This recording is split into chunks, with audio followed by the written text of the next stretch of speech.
that's how that game ends. Welcome into the CHGO White Sox post-game show, coming to you live from Chicago, Illinois. The city beautiful, as my friend Herb Lawrence calls it. Indeed, I do. Hello. Oh, yeah, I was. It's not how I usually introduce you. I got you. We're at home. I'm Sean Anderson. You can follow me at Sean_W_Anderson alongside me, Herb Lawrence. Hello. There you go. You can follow him at Ecknerwall23. He's our CHGO White Sox community leader. You can follow us at CHGO White Sox. And we are being produced today by Sarah. I don't know if she's going to sneak in. All right. We will also be joined by CHGO White Sox beat writer Vinnie Duber. You can read his work up at allchgo.com. He has a piece today about how the White Sox are going to deal with Eloy Jiménez's injury. We will talk to Vinnie about that when he joins us. Should be in about 25 to 30 minutes. And even if it's 35 minutes, it's all right. Maybe Pedro is going to be a little bit heated after this one. I didn't have too many thoughts on this game. Obviously, starting pitcher 5, took the bump today, and I just really wasn't. I don't feel like getting upset about it. You know what? I was just going to let it go. I thought the White Sox were going to get their butt kicked 8-2, and here we are with an 8-6 final, and John Triffin giving 15 minutes of dead air, or 15 seconds of dead air, as you said, and ended the broadcast in disbelief. The White Sox mustered a comeback. They were able to get a ton of runners on base, whether it was the walk, Tommy Pham had a single. I heard there was some calls for Tommy Pham being player of the game from Len and DJ as well. I don't know if you want to give me that, Benny. Click to pick so fast, Herb, but my guy Benny comes up, and Andrew Vaughn's on second base. Important. Craig Kimbrell, old friend alert, is on the mound, and Benny hits a pop-up in the infield, doesn't even get to the dirt of the shortstop. Vaughn's on second base, and he's shuffling back to second. Gunnar Henderson's going to be the player that ends up catching the ball, but it's an infield fly rule, and third base umpire, I don't know his name. I did not pick that up at any point because I thought it was the second base ump who called it anyways. Does not matter exactly who made the mistake, but Vaughn. Junior Valentine had a dinner reservation that he was already late for. Andrew Vaughn Brussels up against Gunnar Henderson. Maybe, shoulder taps him very lightly. Henderson's able to get around him and easily make the play. But Junior Valentine said, hey, man, my restaurant closes at 10:30. I got to get there at least by 10:15. Yeah, it was one of the worst. And hey, man, we give John Triffin all the crap in the world, but this one he was on point on. He was apoplectic and into the broadcast pretty much saying, hey, I got to cut this mic off before I say something, before I lose my job, or I want to keep my job because I'm going to say some words. So you explained it beautifully. And I never have seen that play called in any situation at all, because it wasn't like Vaughn was intentionally blocking Gunnar Henderson's path to get to that ball. Vaughn was looking at the ball and just getting back to second slowly because he knew the ball was in the air for a while. And maybe Gunnar Henderson initiated the contact of those two because Vaughn was just sitting there. Probably didn't even know that Gunnar Henderson was directly behind him. And well, that's the thing. Hold on. I hate to interrupt, but that's the thing that I kind of want to talk about is here is Andrew Vaughn, again, very, I think, similarly to Zach Remillard being unaware on the base path. I get it. It's it's a weird rule. Maybe Junior Valentine didn't have a dinner reservation, but I don't know. Don't be down 8-2 going into the damn inning anyways. And also get out of the way, run back to the base. It's an infield fly rule. The guy pops it up right into the infield. I don't know. I really can't be that mad at it because you didn't put yourself in a situation to actually capitalize on this. You were down. You needed 9 runs or not 6 runs to tie. 6 runs to tie, 7 to win. You needed a miracle, and you can't make mistakes like that. It's just you're unaware on the base path again. To have some. To go on Vaughn's behalf, I would say I don't mind what he did. He was just going back slowly to the bag because he knew the ball was in the air for at least 3 more seconds. He had no urgency to get back to second, and I don't blame him to get back to second. For that umpire to call that play, if that play goes as it was going to go, where it's an infield fly rule, Gunnar Henderson catches the ball anyway, Brandon Hyde, the manager of the Orioles, is not going to go out to Junior Valentine or whoever's second base umpire, who I think was Adrian Johnson, and say, hey, man, he interfered with my guy. You need to throw him out or you need to call the game over. No, he wouldn't have done that at all. The game would have continued on, and the White Sox would have at least had a chance to have the go-ahead run be at first base, I think to come to the plate there and have a chance to either tie or win that game with that last batter. To take that bat out of the White Sox hands in that situation was wrong. Was 100% wrong. They did all what they had to do in the ninth inning. Draw the walks to get to the situation they got into. Tommy Pham with some clutch hitting. There again with some clutch hitting was Gavin Sheets. I give the White Sox major credit for coming back in that ninth inning where a game was lost. I thought they were just going to lay down. It's good to see that they didn't lay down. I know the pitcher who started the inning for the Orioles was making his major league debut in the eighth inning, and then he just continued in the ninth and couldn't find the plate at all. But that doesn't matter. That's a major league pitcher. The White Sox worked that pitcher and got 4 runs off of him. And for the umpire, there's got to be some type of accountability for these umpires calling these plays where it doesn't matter. Maybe it's the letter of the law, but you got to take it into consideration what's happening and what is really going on. And to do that, what the umpire did, Junior Valentine, is egregious. It's presenting himself and inserting himself into a game that didn't need insertion. I just disagree, and it's fine to disagree. With the chat mostly disagrees and agrees with you. You got Jared mainly saying, at what point is it Gunner's fault? Gunner could see him, and that's just not the thing. Like, Gunner has even if you feel like it's dirty, he has the competitive edge to the right to that ball. Andrew Vaughn cannot interfere with him. So Andrew Vaughn can't be shuffling mindlessly back to the bag. That's on Vaughn. So if Gunner's going to cheat the system and see that this ball is going to take forever to get down and he could brustle into Andrew Vaughn to get a call, I don't even think it's that bad on Valentine to make the play. I mean, it's partially on Vaughn. Get your ass back to the bag. Quit shuffling. Like, it's lazy. I'm sorry. Like, you're right that like they did a great job up into that point, but Benintendi, and I understand it's a 95-mile-per-hour fastball, but it's up in the zone and you're just popping it up. Like, you either just can't swing at that because that's clearly a ball, or you have to hit that MFer.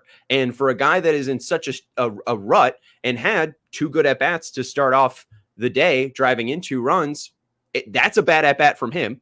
And then also Vaughn needs to get back to the bag. And someone's saying, imagine if this was a playoff game. And that's fine if you want to take that. But also it's not. It's May 23rd. It was an 8-2 ball game where the White Sox were mainly getting their ass kicked for bad pitching.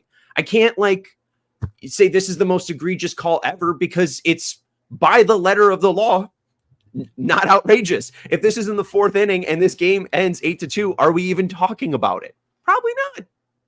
No, but the Andrew situation can't put himself in that position. Get back to the base.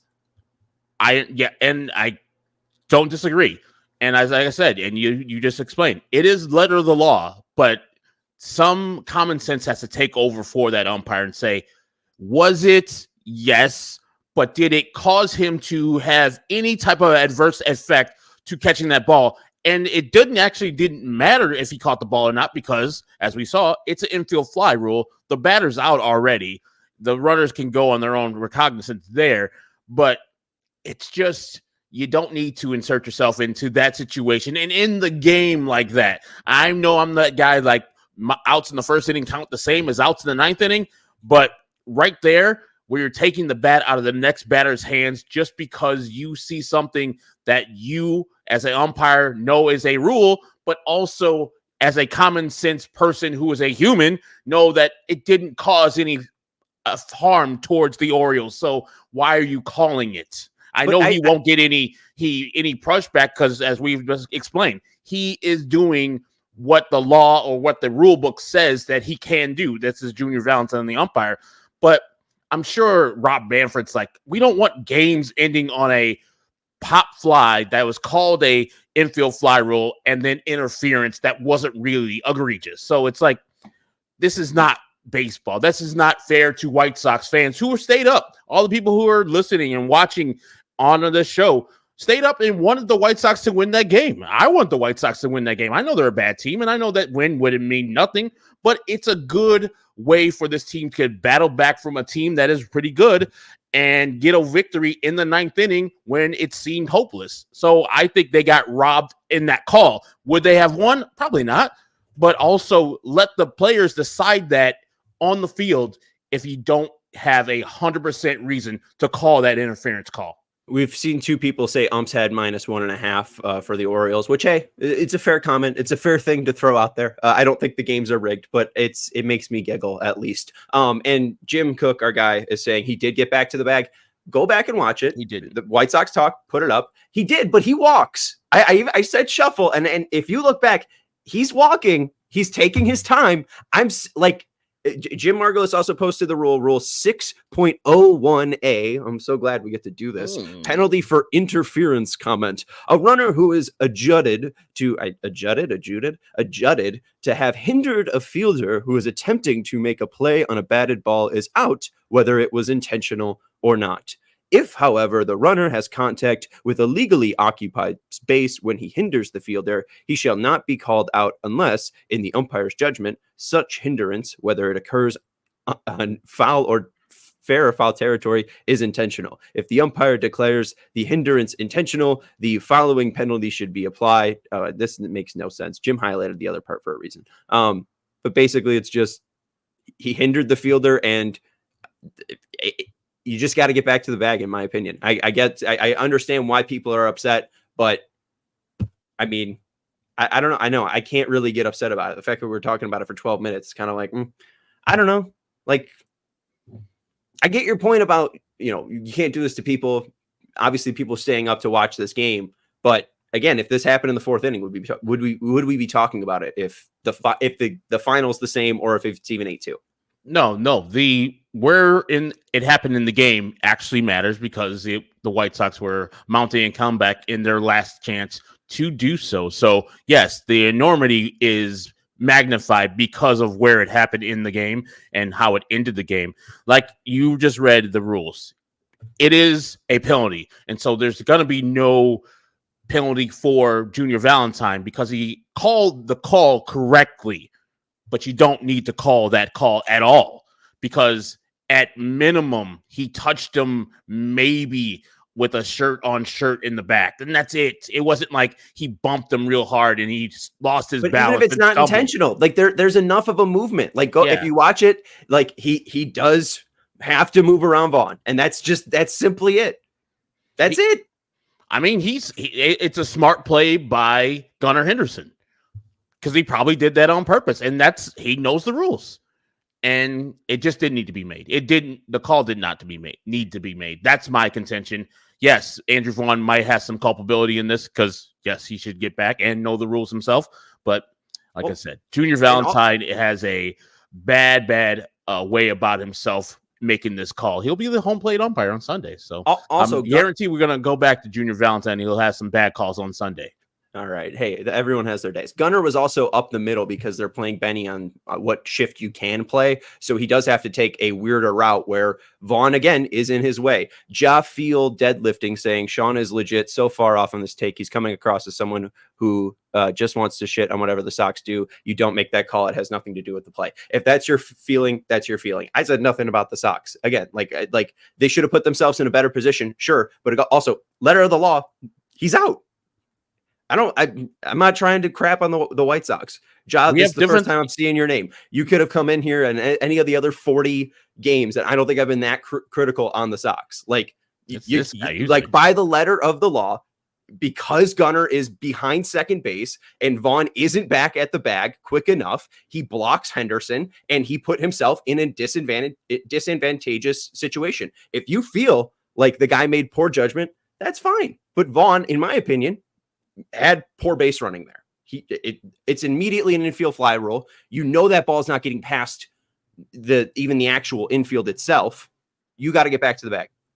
I don't know, and you got to make it look less intentional or whatever. Like that's my opinion. We're 15 minutes in, so we got to. I don't think either one of us is wrong. We both have opinions, and these are opinions. Like I'm rooting for the Sox. Sean's rooting for the Sox, but we have different opinions on this one specifically. So there's no Sean's rooting against the Sox or I'm rooting for the Sox or vice versa. We're telling what we think. this is what we get paid for, our opinions on the White Sox and what their games are doing. And we're going to give some more opinions after we read some reads.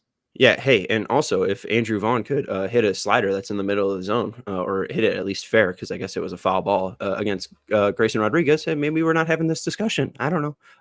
Anyways, Andrew Vaughn's bad at baseball.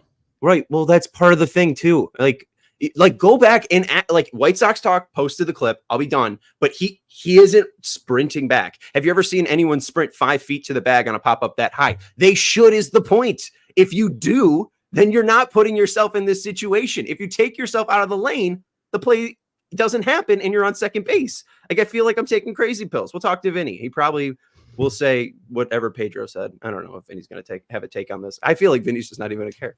Anyways, let's let you know about our friends over at Ray CDJR. This May, our #1 draft pick for all things Chrysler, Dodges, Jeeps, and Rams has got to be Ray CDJR in Fox Lake. And right now, it's the season, which means not only is May the time to find your next vehicle, you can score huge savings too. And for a limited time, lease the new 2024 Ram 1500 Bighorn Crew Cab for only $419 a month, or shop over 125 vehicles priced under $20,000. Let the team at Ray CDJR help you land the perfect vehicle at the perfect price, because with Ray's price promise, the numbers you're hearing right now are the same prices you can expect to shop in store and online. That's because Ray's price promise means no price changes, no add-ons, and no hidden fees. So if you are in the market for a new vehicle, then you have to check out the team at Ray, Chrysler, Dodge, Jeep, and Ram, because they're the only team we recommend. Visit them today on Route 12 in Fox Lake. For more information, visit Ray CDJR in Fox Lake or raycdjr.com. Serving the community since 1963. Oh, and I screwed up. What happened? It's still Thursday. This game ended at 10:15, and I forgot to mention that coming to you live on this Sunnyside Summer Thursday, this is the CHGO White Sox show. Head to sunnyside.shop or the nearest Sunnyside cannabis dispensary and use code HICHGO for 35% off your first order. That's HICHGO. Bright buys every day, only for 21 plus or Illinois medical card holders. The good thing about that, Herb, me screwing up, is that there's going to be a lot more Sunnyside Thursdays to come. This is the first of many. So might be Chris, might be Sunnyside. I see what they did there. That's on me. You see what they did there? Yeah, like hi, but also like hi. Yeah. Clever. Well, let's tell them about Sunnyside. Why don't we? Let's let you know about our friends over at Sunnyside. Our friends at Sunnyside Cannabis Dispensary are here to elevate your summer. Sunnyside is your home for judgment-free cannabis shopping. They have a crazy selection with over 100 different strains to choose from, whether you got your indicas, your sativas, and hey, maybe you're looking for something in between. Do you know what they call that, Herb? Hybrid. Oh, look at you. And you can choose with easy online ordering and in-store pickup wherever you are in Illinois. Sunnyside has a location for you. They have one over in Wrigleyville. If you don't like that commotion, or maybe you're south, like in Champaign, or maybe you're up north in South Beloit near that Chippewa Falls, Wisconsin border, Sunnyside has you covered. You could shop in-store, the store nearest you, for an expert guidance from their staff, or select from high quality lines like Cresco or Floracal. I'm picking up next time I'm in there the Simply Herb line. I know it might be scoffed at for the price. Maybe it's a little bit too low, but personally, I have found that it has a decent amount of bang for your buck. Let's put it that way. So I'm going to go in there and check out their Simply Herb over at Sunnyside. You can too by heading. What's up? You said Simply Herb. You're welcome. Oh, my guy. You can too by heading to sunnyside.shop and use code HICHGO, HICHGO at checkout for 35% off brands like Cresco, Good News, and more to elevate your first purchase. Sunnyside Cannabis Dispensary, bright buys every day, only for 21 plus or Illinois medical card holders. All right. I'm mad at that hairline, brother. Krim. Usually I'm wearing a hat, but man, I got to take it out on somebody, and it's Junior Valentine today. I mean, Andrew Vaughn today. Ugh. I'm so mad at my hairline. Oh, I've been balding since 15. What am I going to do about it? Minoxidil, they already tried that. Didn't work. All right. What are we talking about? Oh, so what we were going to talk about before this game got messy in the ninth inning was the 2024 Bears draft class being introduced. Roma Dunze ends up throwing the first pitch. You got any thoughts on that? Bad. He's not a baseball player. It's weird when you get the other players like football and basketball players come and play baseball. You could say, nah, he never played baseball. But yes, it should have been Caleb Williams. I mean, you're a quarterback. I would assume you played some baseball in your life. And if you haven't, at least you have a good arm. I know you can get across the plate and over the plate, which Roma Dunze did not do. But, whatever. He didn't want to throw it out there. He was just having fun, vibing with his peoples. I guess. But why wasn't Caleb throwing it? I just think he wanted to pass it down. He's like, maybe he didn't want to be embarrassed like all the rest of people. Maybe he hasn't played baseball and he's like, I know that I can't throw a baseball. Put the pigskin in my hand, I could throw that sumbitch 70, 80 yards on a dot. But baseball, that's a different sport, a different animal altogether. Did he not throw out the one at the Cubs game?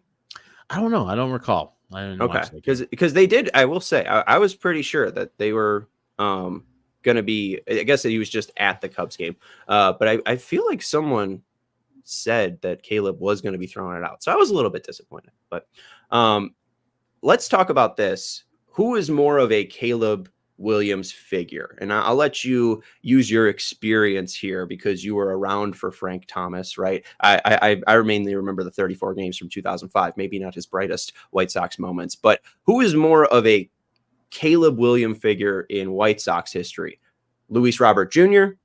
or Frank Thomas? I would say Frank Thomas because multiple things. Frank Thomas played football in college at Auburn, which Caleb Williams played football at both Oklahoma and at USC. Both highly touted coming out of college in their respective sports. Frank Thomas, I think, first round draft by the White Sox. We already just saw Caleb Williams, first overall pick by the Chicago Bears. And also, Luis Robert is just a freak athlete that knows how to play baseball well. Caleb Williams doesn't look like a freak athlete. He just looks like a very good quarterback with different arm angles, with strong arm. It's not really a freak athlete. Is that not the main descriptor you'll put on Caleb Williams? Just a quarterback, a playmaker. And Frank Thomas was that. He was a playmaker. He wasn't necessarily a freak athlete. Because when you put him at first base, he's like, what's that ball? I can't catch it. I'm not going to do that. So I'm a designated hitter. But when you put a bat in his hand, the man knew what to do with that. And that's why he's in the Hall of Fame. And Caleb Williams, I think, is the same. He's like, he can run. He has the ability to do other things. But mostly he's a quarterback who's going to be slinging the rock, looking for the big play like Frank Thomas was looking for, that big drive to hit the ball over the fence. So, yes, I think he's more of a Frank Thomas, who's a Hall of Famer, than what Luis Robert is. And I hope the careers go similar because Frank Thomas mostly stayed on the field. Luis Robert, up until this point, and then maybe until last year, didn't stay on the field all that much. So I'm going to go with the Frank Thomas angle. But does it mean that I was going to say Tyson Bagent is going to end up leading the Bears to the actual Super Bowl? Because, Frank wasn't around for 2005. He wasn't, but guess what happened? Carl Everett's ass. He hit 12 home runs in those 20, 30 games that he played. He was like, hey, these games I'm playing, I'm picking the ball up every single time. So if Caleb gets hurt in the middle of the Bears run for a championship at the end of his Bears career, and then at the end, Ryan Poles, after he leaves, he's like, hey, stay out of Bears business. I'm fine with that. And he goes down as a Bears legend. Cool. And comes back and throws touchdowns versus the Bears like Frank Thomas came and hit a couple home runs when he was an A. I'm in for it. I would effing kill for 2005 White Sox, or the 2005 Frank Thomas to be on the 2024 White Sox. Herb, how many hits did Frank Thomas have in those 34 games? I know he had 12 home runs. You're dead on about that number. I'm pretty sure he only had like 24 hits. You're so close. 23. Yeah. The man had 15 extra base hits. 15 of his 23 hits were extra base hits. He had a slugging percentage of 590. That is absurd. He didn't have a high average, and his on-base percentage wasn't as high as a typical Frank year, but the power was still there. And man, he showed it off when he returned in 2006, and poor John Garland was on the bump for that one. And I'm going to answer Jim's question. They gave the 24s for the year they got drafted. Yeah, they gave everybody 24. Yeah. So they didn't personalize the actual number because most of those players who are on the field will not be on the Bears at all. That's just the rookie class that was there, that some of those players, for the most part, well, probably the majority of those players will not be on the 2024 Chicago Bears. So that's a nice gift for them to go home with and say, hey, I was on Guaranteed Rate Field that one year when I was on the Bears. Yeah, I mean, and hey, at least you got the City Connect jersey. They're probably foaming real at the smooth. mouth. I would have taken a pinstripe jersey, but whatever. I would go with Frank mainly just because of the fact that he was drafted.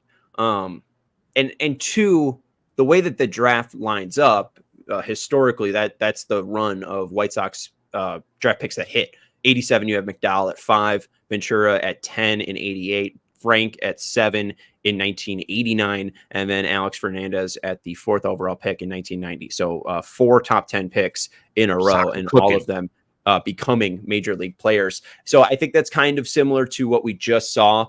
Maybe not exactly, because the Bears didn't capitalize on, well, not because Darnell Wright's bad or anything, but because they didn't pick 1-1. But it doesn't feel exactly like Caleb, just because they didn't have like consecutive first round picks like that. I guess Darnell's a top 10 pick. Anyways, my point is kind of the way that the White Sox were building up to that point in 1990, and then ultimately we saw the success in 93 and 94. It feels more like that, because Luis, again, is an international signing. There's no real comp to that in the NFL. So I would go with Frank here, and hopefully that means in 15 years the Bears will have a Super Bowl. That's all it will take, Herb, is 15 years. I hope the Bears don't have to go through the drudgery of the mid 90s, where whatever the equivalent of the Cleveland Indians at the time are in the NFL and NFL North or NFC North, probably the goddamn Detroit Lions, don't just run through the rough shot through the division and then, of course, lose every time in the Super Bowl or World Series like the Cleveland Guardians have. So I'll be here for that all day long if they lose. But also, those are some tough years where the White Sox are finishing second place because the Guardians have everybody and their mama on their team, and they just keep on replenishing no matter if they lose those players or not. And even if they lose them to the Bears, like Albert Bell came to the White Sox from the Cleveland Indians, and he was great, but the Guardians/Indians still won at the time. So, yes, it'll be great to win in 15 years from now. But, Caleb, don't make it that long, brother. We can't take it, brother. Make it a little earlier. And if you have to only play a couple games in that year that the Bears won the Super Bowl, the ring still fits, brother, and we'll still give you credit for it. Amen.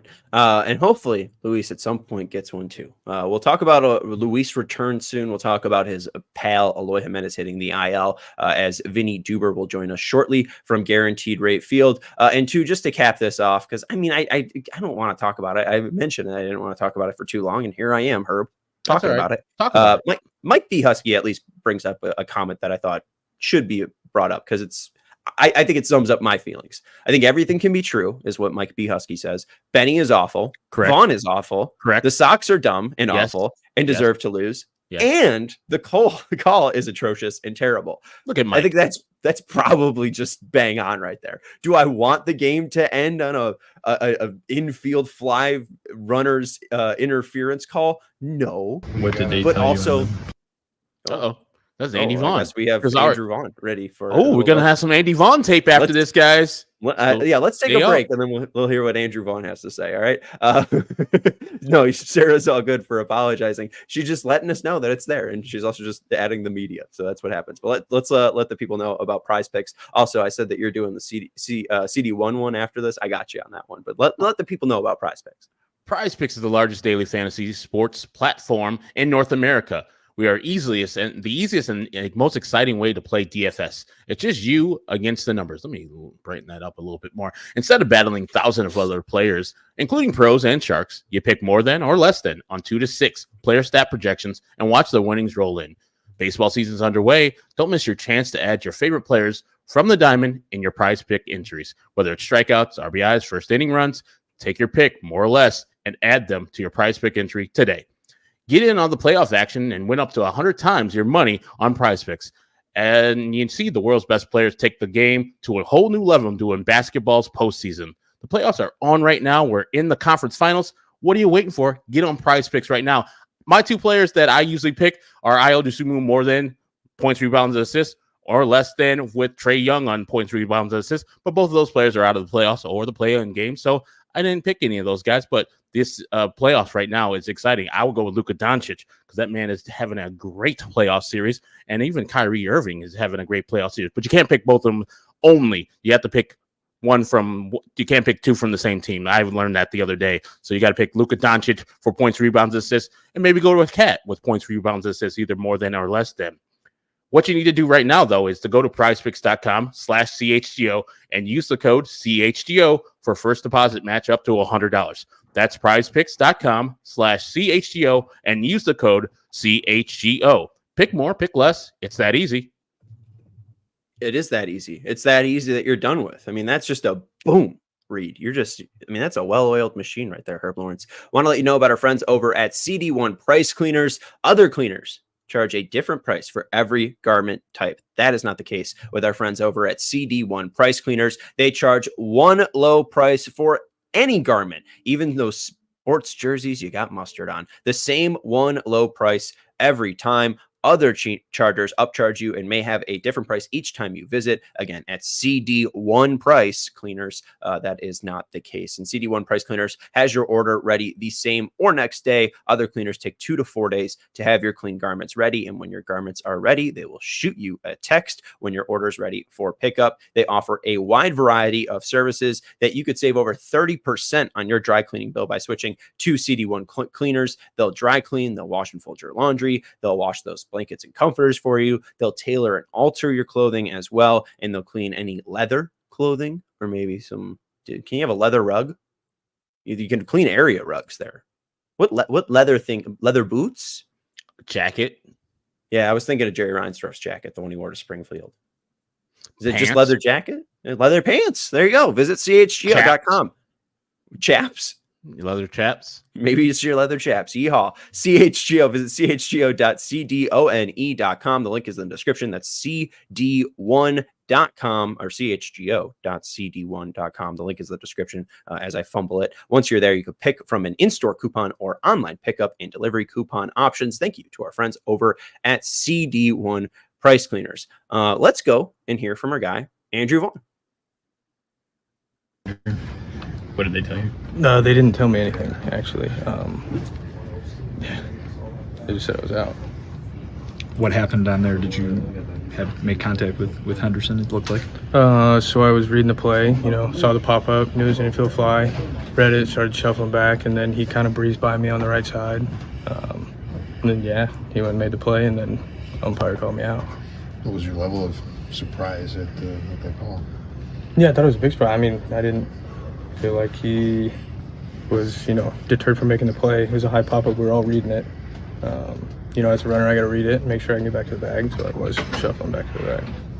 Ever hear or see anything like that? Play on? No, personally, no. When they call infield fly, is there kind of I don't know, does it take a sense of like maybe normally you have to get out of the way of the fielders when they call an infield fly? Does it kind of shut that off a little bit? Mind that? Does the play kind of seem off at that point? I mean, I was going back to the bag. I mean, it's an infield pop-up.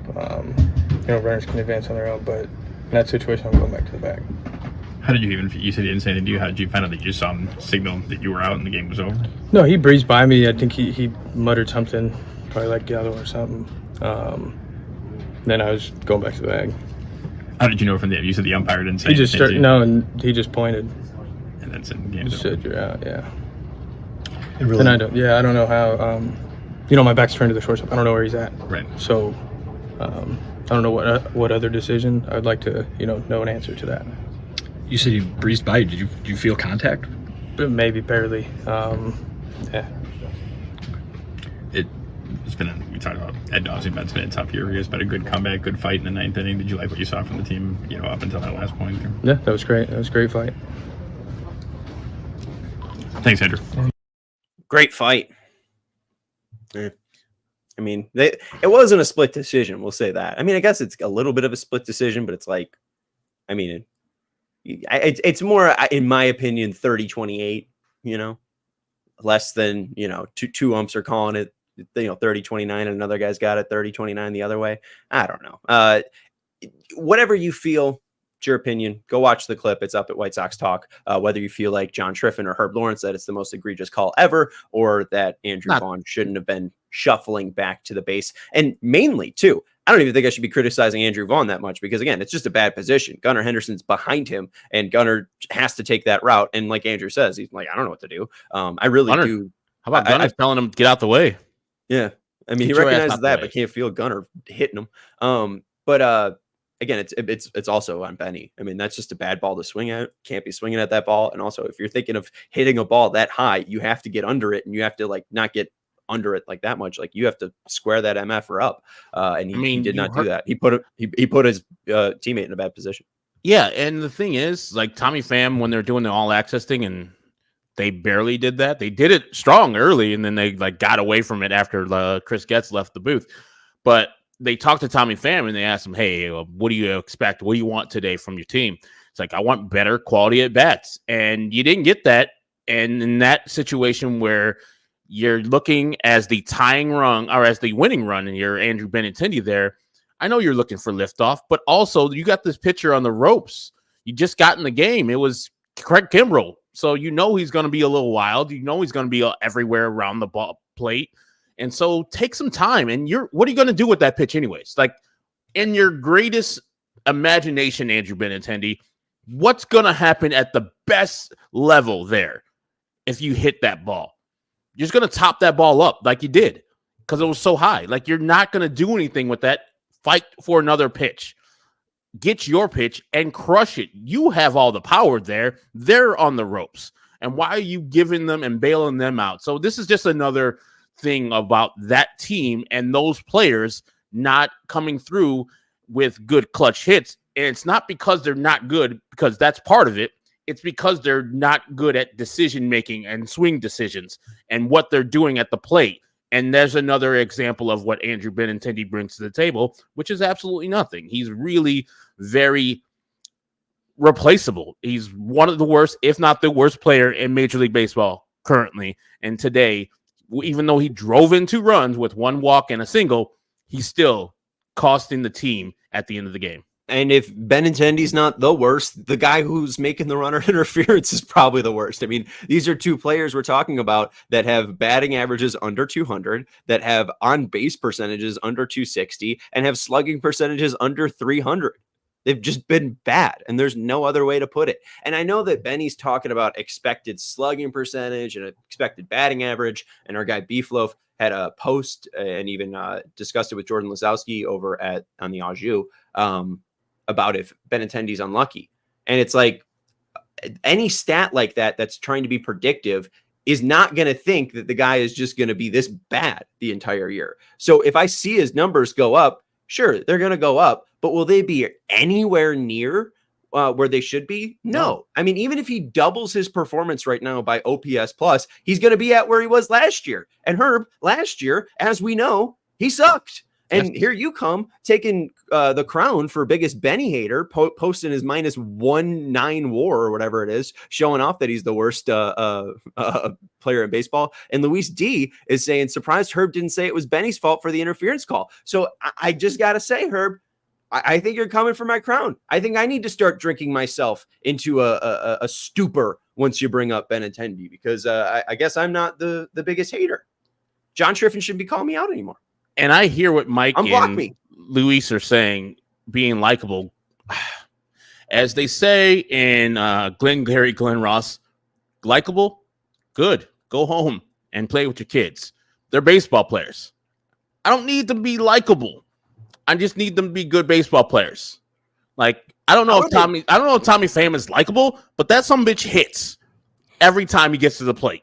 Every time. Like, they can be the best affable some bitches in the world, but they don't do anything. They don't do anything to help this team win. Now, you want to talk about a detestable person, the starting pitcher today. This is the problem with the White Sox. They put us in the position to root for garbage people like Mike Clevenger. And every time he got hit hard, I cheered. When Jorge Mateo hit that garbage, absolute trash cement mixer pitch that he threw there. Jorge Mateo, he's the 9th hitter. That was his 3rd home run of the year, and he murdered that pitch. This is the problem with the White Sox. They put those garbage people in front of me and say, hey, you got to cheer for this garbage. And I don't. Those first innings when he was pitching, I wanted him to get hit hard. I'll admit it right here. So when he did get hit hard, I was like, get out of here. And he went his customary 4 2/3 also. For a guy that's supposed to be getting us innings and trying to be a veteran leader, he's terrible. He's a terrible person and a terrible pitcher. So that's bad. I would like these players to be better at baseball, but not also be trash humans like Mike Clevenger. Just give me a bunch of Tommy Phams. A team full of Tommy Phams that can perform well, and I don't care what their outside life is, as long as they're not allegedly beating up people and spitting on children. Well, and you brought up Jorge Mateo. Jorge Mateo loves the sight of that Old English SOX, doesn't he? Jorge Mateo has 3 career home runs against the Chicago White Sox, and that is in 11 games started, and he has a batting average, I believe, that's over 360, an on-base percentage over 450, and a slugging percentage over 650 against the Chicago White Sox. So maybe, just maybe, they need to get that guy out, because again, he's their 9th hitter. Not the guy with 16 home runs playing shortstop and running into Andrew Vaughn, not the former number 1 overall pick behind the catch behind the plate who's hitting a single every damn time, not one of their top 100 prospects in Colton Cowser or anything like that, not the guy that's been hitting homers every damn time against the White Sox too, and Anthony Santander, their 9th hitter, Jorge Mateo. Brutal. A guy who has a career slugging percentage of 370. That went up today after seeing the White Sox. Ooh. Yikes. What a terrible pitch. And the pitch to Santander also equally terrible. Yeah, I mean, bad. I didn't even want to bring him up too much because, again, he obviously didn't give a good enough effort. He at least got him 5 innings, right? No, 4 2/3. 4 innings. He tried to fight for that 5th inning through 98 pitches. Yeah, he has not looked good. He had 1 start that was all right, but for the most part, pretty bad. All right, so Vinny is going to join us in just a second. We got to take one more break. Pedro was waiting to talk after the umpire talk to a pool reporter. We do have Pedro video as well. We'll chat if we're gonna play that or not. But we're gonna let you know about our friends over at Leinenkugel. Herb, Luis is a terrible innings eater if he's an innings eater. Nothing says summer like hanging out with your people, whether it's at the ball game or cookout, or just chilling at the guaranteed rate at the Linings Lounge with a Leinenkugel Summer Shandy. I know you're saying that I love Leinenkugel Summer Shandy, Herb. I go to the ballpark and I drink one every time I get there. But what does Leinenkugel have to offer in the times where baseball's not being played and it's not summer? I'm glad you asked. They have Linings Original, Light Lager, Lakeside Cherry, Juicy Peach, Berry Vice, Northwoods Ambers, Dark Lager, and of course, Honey Vice, which is made with real Wisconsin honey. So you know that's good. And if you tried any of the offerings from Leinenkugel, you know they bring the flavor for whatever occasion that you're celebrating. And for over 150 years, Leinenkugel has combined German brewing traditions with Wisconsin innovation. And you don't have to just pick one. Leinenkugel's popular variety packs come with 4 favorites for you to try out. Flavor life's simple moments with Leinenkugels, the official craft beer of Chicago White Sox. Go to Leine.com/CHGO to find delivery options near you. That's LEINIE.com/CHGO. Or pick up Leinenkugels pretty much anywhere that they sell beer. Leinenkugels, flavor the moment. Celebrate responsibly. The Jacob Leinenkugel Brewing Company, Chippewa Falls. Yes, and we will be enjoying some good old Leinenkugels on May 27th. Come hang out with us on May 27th and other diehards as the Sox take on the Toronto Blue Jays on Memorial Day. You know, we make it fun even if the Sox don't. There are limited tickets available, so grab yours today. Takeovers include game ticket to the White Sox Blue Jays game and a pregame meetup that's going to be over at Turtles on 33rd. Head to allchgo.com to the events page and grab your ticket today. I believe we have 3 remaining. So if you want to go, go to allchgo.com/events and buy your tickets now before you can't. That's simple as that. If you also want to become a diehard, as we mentioned, I know a lot of our diehards are coming out.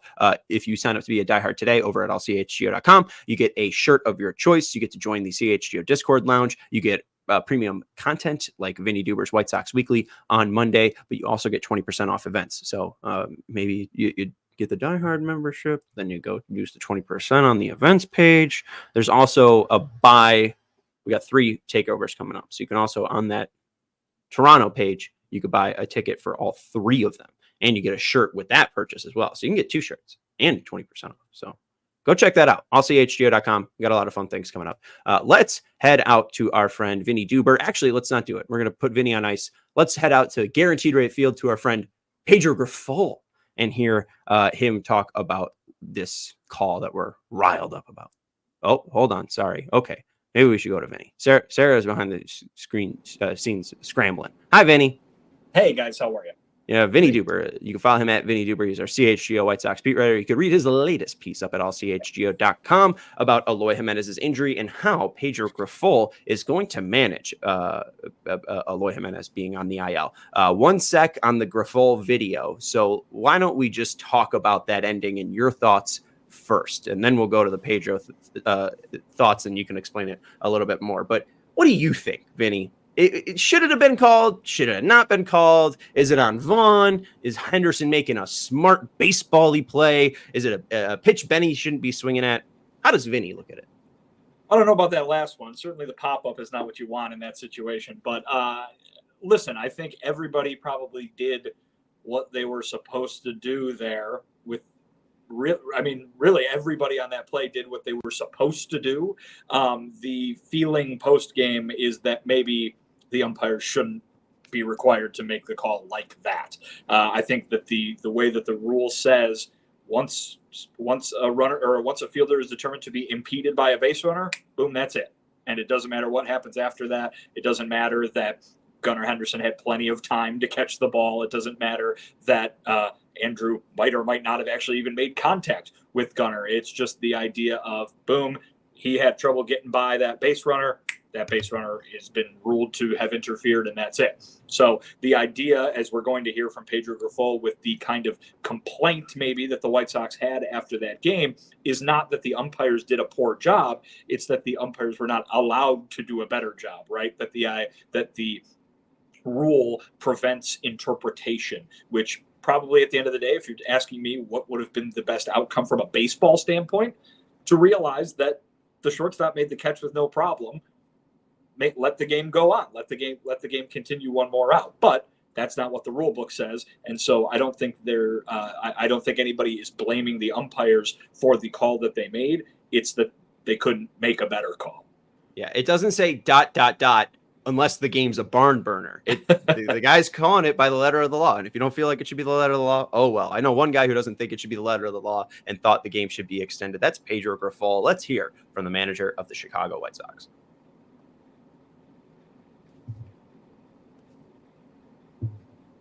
Explain to you. I know the rule, the final play. I understand it. I don't like the rule. I get it. I get that it's an infield fly rule. I get that it was called right away. I understand it.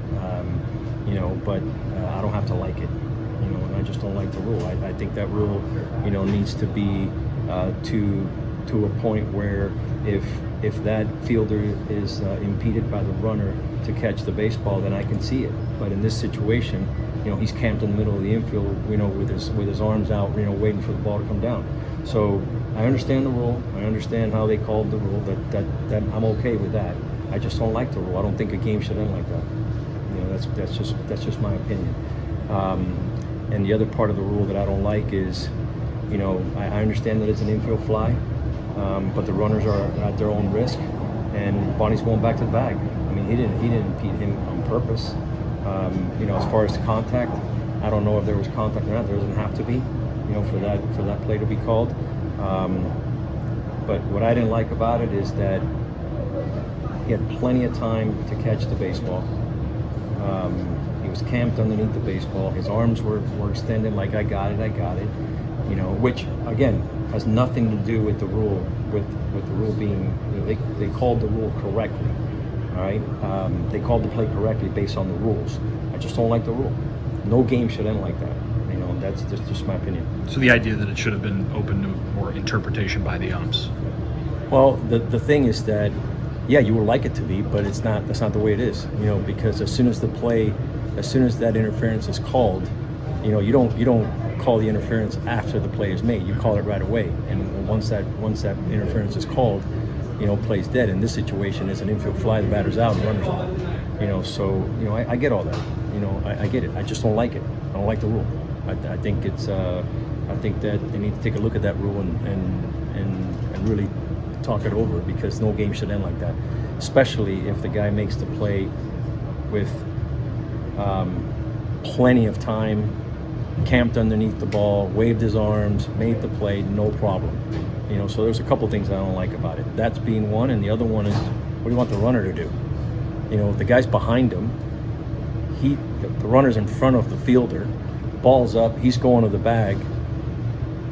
Where did he do something to, impede the fielder from fielding the ball? The fielder's behind him. So I just, the whole rule for me is it needs to be, they need to take a look at that rule and maybe rewrite it. You're talking interference. Yes, not the interference. Like I'm good with the way they called the play. I'm just not good with the rule. Shortstop had plenty of time to catch a baseball. And then if you want to talk about the runner, well, how does he know what the fielder's doing behind him? All he did was look at the ball. The ball goes up, he's going back to the bag. That's all he did. He didn't make contact on purpose. He didn't, he wasn't trying to impede, Gunner from catching the fly ball. He wasn't doing that. So, again, it has nothing to do with the way the umpires called the play. I just have an issue with the rule. Yeah, I mean, it seems like most people have an issue with the rule. I'm with Pedro in the fact that he didn't delay in calling it. He called it by the rule. If this was in the fourth inning, we're not talking about it. It's just because it ended the game. So that's my feeling. Speak now or forever hold your peace on the way that this game ended. It was weird. Certainly. I mean, it was weird. It's entertaining, right? Obviously not the way the Sox or Sox fans wanted that to end, but it made everybody jump and go, what the heck's going on? Because you see in Orioles fielders giving each other high fives and hugs, and I assumed that there was another at bat to follow. So, certainly a wild ending to a game, and one that we'll probably remember for a while, certainly. Herb, do you need to bring up the Zach DeLoach thing, or you oh my God, yes, I was just talking about that. I know Pedro was preoccupied with the last play of the game, but did he talk? Okay, yeah. It's just this man's fourth at bat, second game in his major league career, and you take out Paul DeJong, who is the White Sox home run leader right now, for the Zach DeLoach for righty-lefty purposes. Did he talk about why he went Zach DeLoach instead of Paul DeJong? Yes. Quote, I did like the matchup. Cano is an extreme guy. It's a tough at-bat for any right-handed hitter. I know he made his major league debut yesterday, talking about DeLoach, but he's a hitter. He's got a good eye. He's patient at the plate. He got 2 good pitches to hit, missed them. Took 2 good pitches there, and then swung at the split down in the dirt. So I would do it again. That was an easy call for me. End quote. I don't hate it. I mean, Paul DeJong can't hit a fastball, and then you got a guy at a 3/4 delivery. It's probably pretty tough to pick up the fastball, and especially if he's going to be inside. I don't think Paul DeJong's bat speed could catch up. I thought this game was over, and the fact that it was still alive to get it to a Zach DeLoach point, I don't. I don't care. I simply, for this game right now, I don't care. I don't know. I don't think it's that egregious because it is a guy that does have a tough profile. He's not wrong in that. The guy's pretty green, but it's your guy. It's your guy, Zach DeLoach. I mean, you're understood, Zach DeLoach. Understood. But this is the thing. What we're talking about, you're giving. Remember the other day I was talking about giving people soft landings into their major league careers. It didn't work out well for Nick Nastrini the other day, even though the Blue Jays are 29th in offensive efficiency in the major leagues. That was the soft landing I would want it. You don't have the player that just came up a couple days ago go against a tough reliever in Yennier Cano for his fourth at bat in his major league career with the game on the line, and him as the tying run there. And it's very, very difficult to say, hey, Zach DeLoach, just came up here, brother. And I know you've been cold all day because this is a pitch hit opportunity in the 9th inning, but go up there and break up in the game. I would rather have my veteran Paul DeJong strike out because I know he has the opportunity to go out and hit a home run also. So I want that to be the deciding factor instead of a young player like Zach DeLoach doing what I thought he was going to do anyways, is strike out. Didn't even look like he was competitive in that at bat. Fouled off a couple pitches, but I knew the end result right there. Paul DeJong probably would have gave you a better at bat there. I don't like lefty-righty matchups just for lefty-righty's sake.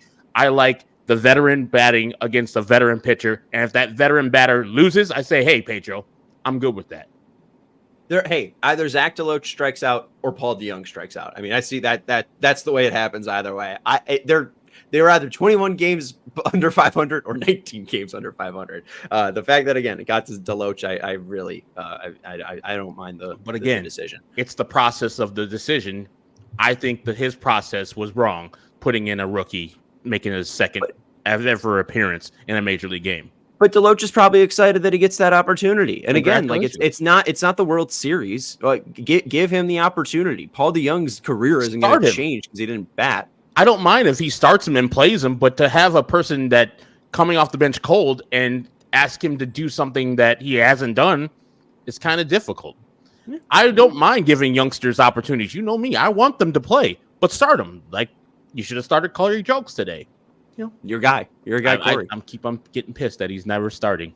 Only started like 3 games. It's been 56 minutes, and the headline is Eloy Jiménez to the IL for, quote, an extended amount of time, and we are just hitting upon it now. Vinny, how did that sound coming from Pedro Grifol? I saw an estimated timeline of 4 to 6 weeks, I believe, from Daryl. Is that team or is that speculation?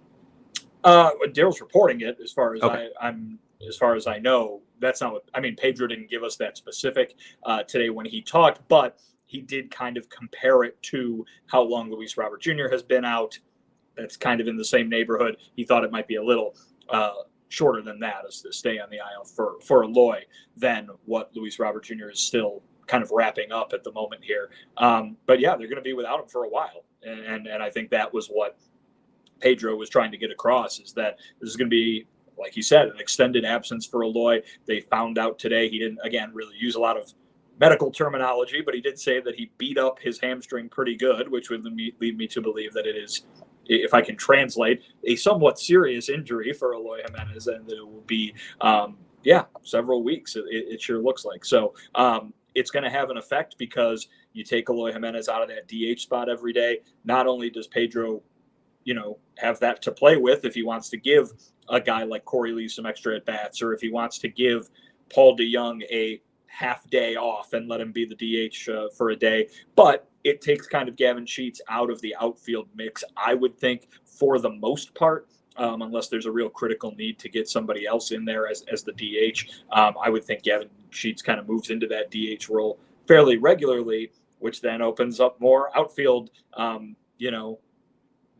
spots on the merry-go-round in that outfield. So there's a lot going on in that outfield that's changing constantly, and Luis Robert Jr. could be back here within the next week or two. So there's a lot still going on out there. You would imagine that when Robert does come back, he takes over in center field every day, but we've seen Benintendi's playing time go down a bit. Tommy Pham probably moves over to right, but then you've got these guys like Jolks and Deloach who you might want to get playing time for.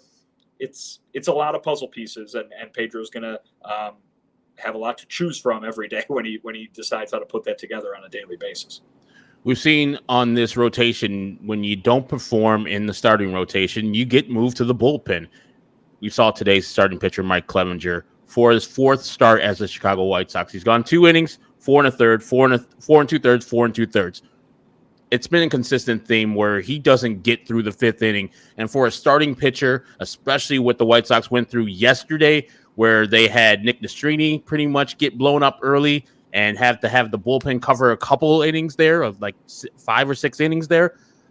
How long does Pedro have patience to have Mike Clevenger still go out there and do what he does? Because he's almost got a 7 ERA now in his 4th start. And I know they're going to use the crutch of, well, this is kind of his spring training. You signed him late. It's your fault. So, you see other players like Soroka having to go or Flexen having to go, and other players. Is Clevenger the next person to go to the bullpen?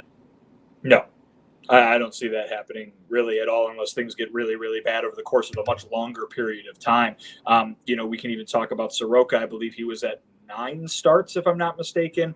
Clevenger's just about halfway to that right now. But, like you said, yeah, they've been talking about how he didn't have a spring training. But, hey, guys, listen, he's on a major league contract. You can't just keep a guy that you signed to a major league contract in the minors to build up to that level of stamina for as long as you want or as long as it takes. I mean, they signed him, like you said, Herb, they're the ones who signed him. So that's fine. But they signed him to a major league contract. He wasn't going to stay down in the minors forever. What I think I will say from what the guys have said today, both Pedro said it pregame when I asked him about Clevenger not being able to go very deep in games, and Clevenger said it tonight after the game. You also have to pitch better. Like the idea that he is not making it out of the 5th inning is not because, he can only throw 60 pitches because he didn't have a spring training. It's because he's also not pitching very well. And particularly tonight, Clevenger calls out the home run he gives up to Mateo, saying if I didn't give up that home run, I could have gone out there for another inning or 2. I don't know if that's how it would have played out, but the idea that number is a lot less crooked certainly would speak to staying in the game longer. You can't throw 90 pitches and not get 15, or you can't throw 100 pitches almost and not get 15 outs. That's just not going to cut it, on any night really as a Major League Baseball player. That being said, the White Sox signed him to a major league contract. Do you think they signed him to a $3 million deal as a dice roll to, maybe get them some long relief innings? Like, no. I mean, Michael Soroka didn't cost them anything but, Aaron Bummer, and plus they got 4 other players along with it. Chris Flexen was a sub $2 million contract, I believe. Clevenger's probably, twice as much as that is what he's making. So 1.5 was Flexen, and then Keller was a minor league deal. And again, like you said, he's been on the 40-man since they made this signing, which was 3 days after opening day, and they've needed a ton of spots. And if I'm wrong, correct me, and I might be just forgetting, but wasn't Popeye DFA'd for him? The specific move? I think he was DFA'd for somebody. Yeah, so I'm pretty sure he got Popeye was DFA'd and Clevenger was added to the 40-man, and then they've just been sitting on Clevenger until he makes his debut in early May. So I mean, they gotta have this hit, or they've just wasted $4 million. I mean, maybe you see the innings part of it, but I mean, this is more than just a guy that he didn't work, we got to move him to the bullpen. Right, exactly, and I think the idea too is. Why is Mike Clevenger here? He's not here just to get them to the end of a season. He's here because they hoped that they could turn him into something at the trade deadline, right? I mean, like that's what we talked about the night we heard the report that they were going to sign him. Like this was a roll of the dice to try to get something out of him by the trade deadline. They're not just going to say, "Oh well, it's late May, you're not doing very well now." Like no, they're going to try to squeeze every drop out of what they bet to try to get something, right? So why not? Why wouldn't you, if this is the course you've chosen to take, why wouldn't you allow the next 2 months to go that way? I mean, right? Herb, they're 21 games under 500. Like they don't need him. They don't need him to go out there and win them a game every 5th day. Certainly, that's the goal. But in terms of need, in terms of what they're trying to do in the long term, they need him to be good enough to trade, and he's not going to get there if they move him to the bullpen. So you might as well just throw him out there for 2 more months. If it doesn't work, it doesn't work. But if it does work, then you get something, and that's the bet paying off. And I got to address something, and I've been seeing it on social media. I know that people are upset about Eloy, and you can be upset and be very disappointed in his performance. But to call him the worst player in White Sox history, come on now. Come on, Luis. Get your mind right. Because when he did play, he was a more than a capable hitter. So calm down with that. Calm the hell down. We literally have 2 players in the lineup today that are worse in their careers than Eloy ever will be in his White Sox career. Yeah, 2. That's it. I mean, minimum. Eloy Jiménez has won a Silver Slugger in Major League Baseball. Yeah, and it's like OP. I think his rated runs created plus is like 114, 15. Like he's an above average hitter. So let's calm it down, people. I know he's been very disappointing in his overall White Sox career, but let's take a step back and realize he's a pretty good hitter when he's healthy, which is the biggest asterisk in his career. Yeah, and I mean, hey, the guy was signed before ever playing a Major League Baseball game. I mean, Andrew Benintendi, you had a 6-year sample. So, I mean, you gave him $75 million. So, I mean, again, that takes my cake for worst signing ever, as we all know. Vinny, did you know Herb is more of a Benny hater than I am? That's impossible. we've declared it. We've declared the chat thought that Herb is now the biggest hater. So it's no longer me. I've bitten my tongue long enough. All right. I think that's it. If I'm forgetting anything else, please remind me. But this is going to be our last show until Sunday. We will be with you for the wrap of this 4-game series between the Orioles and White Sox. Anything else to add from Guaranteed Rate Field? I'll just give you the latest Luis Robert Jr. update, which is he's going to play a couple more games in that Arizona Complex League. They're going to send him to Charlotte on Sunday. There's a built-in off day for the minor leagues on Monday, so his first action at AAA as part of a rehab assignment will come on Tuesday.